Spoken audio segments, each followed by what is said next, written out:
Students, मैं Meena Chauhan, lecturer fine arts, DIET Kangra. हमने पिछले भाग में बच्चों पढ़ा था कला का अन्य विषयों के साथ समवाय, जो कि एक कॉमन टॉपिक था फर्स्ट ईयर और सेकंड ईयर के स्टूडेंट्स के लिए।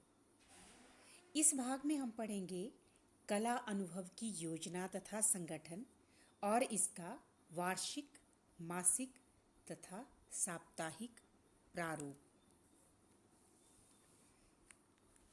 तो योजना क्या होती है? किसी कार्य को नियमित व सुचारू रूप से करने के लिए की जाने वाली व्यवस्था योजना कहलाती है। योजना एक दिमागी प्रक्रिया है। मन में काम करने का रास्ता अपनाना, फिर उसका एक लिखित प्रारूप तैयार करना तथा उसको लक्ष्य तक पहुंचाना, क्रमबद्ध करके लक्ष्य तक पहुंचाना। उदाहरण के तौर पर अध्यापक कक्षा में जाने से पहले पाठ की योजना या कार्यप्रणाली बनाता है। ऐसे ही विद्यार्थी भी अपनी दिनचर्या बनाते हैं और यहाँ तक कि एक गृहिणी सुबह से शाम तक सारे दिन के कार्यों की योजना बनाती है। तो किसी भी योजना की सफलता या असफलता अधिकतर इसके संयोजन पर आधारित होती है कि योजना का संयोजन अर्थात इसका ऑर्गेनाइजेशन कैसा है। अतः किसी भी योजना के संयोजन से पहले हमें जिन मुख्य बातों का ध्यान रखना है वो है ऋतु अथवा वातावरण। ऋतु अथवा वातावरण में हमें क्या देखना है कि हम एक ऐसा कैसा प्रोजेक्ट बना रहे हैं, उसके लिए कौन सी ऋतु ठीक रहेगी।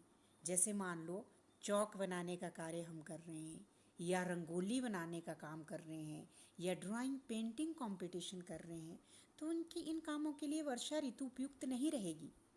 इन कार्यों को या शरद ऋतु या ग्रीष्म ऋतु में ही करना चाहिए। ऐसे ही दूसरा बिंदु आता है कच्चे माल की उपलब्धता। क्या हम हाथ में ऐसा प्रोजेक्ट ले रहे हैं कि उसको पूरा करने के लिए कच्चा माल जो है उस क्षेत्र में है या नहीं, या उसको कहीं बाहर से तो नहीं मंगवाना पड़ेगा। इस चीज़ का ध्यान रखना चाहिए। और तीसरा बिंदु है आर्थिक व्यवस्था। पैसों का इंतज़ाम कहाँ से होगा, कैसे होगा, ये भी ध्यान में रखना चाहिए। और सबसे अहम बिंदु जो है वो है स्कूल की समय सारणी में कला अनुभव को उचित समय देना। समय सारणी में कला अनुभव को पूरे कुल समय का 5% भाग मिलना चाहिए। अब हम लेते हैं कला अनुभव योजना का प्रारूप। प्रारूप में हम लेते हैं वार्षिक योजना के रूप में, मासिक योजना के रूप में और साप्ताहिक योजना के रूप में। सर्वप्रथम हम डिस्कस करेंगे कि वार्षिक योजना में किन किन बातों का ध्यान रखना चाहिए। वार्षिक योजना जैसे नाम से ही लग रहा है कि पूरे वर्ष भर क्या क्या कार्य करने हैं, कौन कौन से प्रोजेक्ट हमने करने हैं, इसकी योजना पहले ही बनाई जानी चाहिए। कला अनुभव के कार्य में उपयोग होने वाले कच्चे माल की उपलब्धता, ऋतुओं का प्रभाव, आर्थिक व्यवस्था, उपकरणों और औजारों की व्यवस्था और सबसे अहम जो है वो विद्यालय की व्यवस्था के अनुरूप योजना को तैयार करना चाहिए। वार्षिक योजना को बनाते समय अधिकारियों की सहमति लेना भी बहुत आवश्यक है। अधिकारियों में चाहे वो शिक्षा मंत्री हो, निदेशक हो, उप निदेशक हो या कोई भी संबंधित अधिकारी हो, और अधिकारियों से ही आय और व्यय की अनुमति भी पहले से ही ले लेनी चाहिए। और वार्षिक योजना बनाते समय छुट्टियों, त्योहारों, विद्यार्थियों की सुविधाओं, संस्था में सुविधाजनक समय इत्यादि का ध्यान रखना बहुत ही आवश्यक है, ताकि कला अनुभव का कार्य निश्चित समय पर और सफलतापूर्वक हो जाए। विद्यार्थियों के कार्यकलापों, गतिविधियों और सफलताओं के विवरण का भी योजना में प्रावधान होना चाहिए, जिससे विद्यार्थियों में कार्य के प्रति रुचि और निरंतरता बनी रहे। वार्षिक योजना विद्यार्थियों और अध्यापकों के लिए बहुत ही महत्वपूर्ण है, इसलिए वार्षिक योजना तैयार करके लिखित रूप में विद्यार्थियों, प्रधानाचार्य और स्कूल के सूचना पट पर पहले से ही सूचनार्थ दी जानी चाहिए, ताकि विद्यार्थी योजना अनुसार कार्य करने के लिए पूर्ण रूप से तैयार हो जाएं। कला अनुभव का कार्य योजना अनुसार ही समय पर पूरा होना चाहिए, ताकि विद्यार्थी प्रोत्साहित हों। और वार्षिक योजना में पाठ्यक्रम के अनुसार पूरे पाठ्यक्रम को 6 तिमाही भागों में बांटकर परीक्षा लेकर मूल्यांकन करना चाहिए और ग्रेडिंग देकर बच्चों के रिकॉर्ड तैयार करते रहना चाहिए, ताकि अध्ययन और अध्यापन में निरंतरता और नियमितता बनी रहे।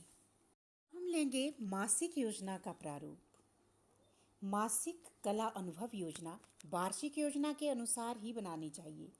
पूरे वर्ष भर के कार्य का 10वां भाग 1 महीने में पूरा करना चाहिए और योजना ऋतु, मौसम, विद्यालय के वातावरण और पर्यावरण के अनुसार बनानी चाहिए। किस महीने में कौन सा काम करना है, यह भी पहले से ही तय हो जाना चाहिए। जैसे मान लो अप्रैल माह में कक्षाएं आरंभ होती हैं, तो हम ये योजना बनानी चाहिए कि अप्रैल माह में हम कौन सा कार्य कर सकते हैं। तो अप्रैल माह में हम नेम प्लेट बनाने का कार्य, बच्चों के आइडेंटिटी कार्ड बनाने का कार्य और चौक इत्यादि बनाने का कार्य बच्चों से करवा सकते हैं, ताकि पूरे वर्ष भर ये चीज़ें बच्चों के इस्तेमाल हेतु काम आए। ऐसे ही जनवरी के अंत और फरवरी के प्रथम सप्ताह में वार्षिक उत्सव, जिसे पारितोषिक वितरण समारोह के नाम से भी जानते हैं, के आयोजन की योजना बना लेनी चाहिए, ताकि वार्षिक परीक्षा की तैयारी हेतु विद्यार्थियों को पर्याप्त समय मिल सके।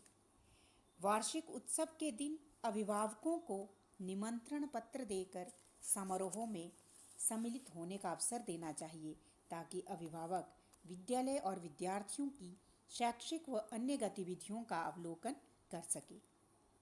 कला अनुभव की प्रदर्शनी लगानी चाहिए, जिसे देखकर विद्यार्थी और अभिभावक उत्साहित हों और अधिकारीगण भी प्रदर्शनी देखकर संस्था की गतिविधियों और विद्यार्थियों के सर्वांगीण विकास का अवलोकन कर सके।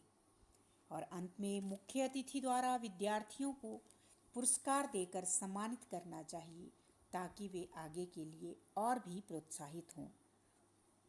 मासिक योजना विद्यार्थियों, अध्यापकों और विद्यालय के लिए बहुत ही महत्वपूर्ण है। तीसरा बिंदु, कला अनुभव की साप्ताहिक योजना। साप्ताहिक योजना में एक सप्ताह के प्रोजेक्ट जैसे नेम प्लेट बनाना, खिलौने बनाना, इनविटेशन कार्ड बनाना या गुड़िया बनाना इत्यादि इत्यादि का निर्धारण कर लिया जाता है। सप्ताह से पूर्व ही उस प्रोजेक्ट के लिए आवश्यक सामग्री और औजारों इत्यादि की व्यवस्था कर ली जाती है। विद्यार्थियों को भी पूर्व जानकारी होती है कि अगले सप्ताह कला अनुभव समय में क्या करना है, उसी के अनुसार विद्यार्थी तैयार हो जाते हैं। अब अध्यापक की क्या ड्यूटी है? अध्यापक की ड्यूटी है कि वो विद्यार्थियों के मध्य जाकर बच्चों को कच्चे माल का सही प्रयोग, औजारों का सही प्रयोग, सावधानियां इत्यादि समझाकर कार्य करने के लिए प्रेरित करता है। पूरे सप्ताह के कार्य को दैनिक भागों में बांट दिया जाता है और विद्यार्थियों के समूह बनाकर अध्यापक स्वयं निरीक्षण करता रहता है। आवश्यकता अनुसार सहयोग और परामर्श देता रहता है, ताकि प्रोजेक्ट समय पर पूरा हो सके और इसमें निरंतरता और नियमितता बनी रहे। इसके साथ साथ अध्यापक सफाई और अनुशासन के लिए भी बच्चों का ध्यान देता रहता है। इसमें सबसे अहम बिंदु है कि यदि किसी कारणवश दैनिक योजना का कार्य अधूरा रह जाता है, तो दूसरे दिन यथासंभव अधिक समय देकर उस कार्य को पूरा कर लेना चाहिए, ताकि बच्चे प्रोत्साहित हों। तो ये हमने पढ़ा कि कला अनुभव की वार्षिक योजना कैसे बनानी चाहिए, मासिक योजना कैसे बनानी चाहिए और साप्ताहिक योजना कैसे बनानी चाहिए। अब हम नेक्स्ट वीडियो में मिलेंगे नेक्स्ट टॉपिक के साथ। Thank you, take care and stay safe.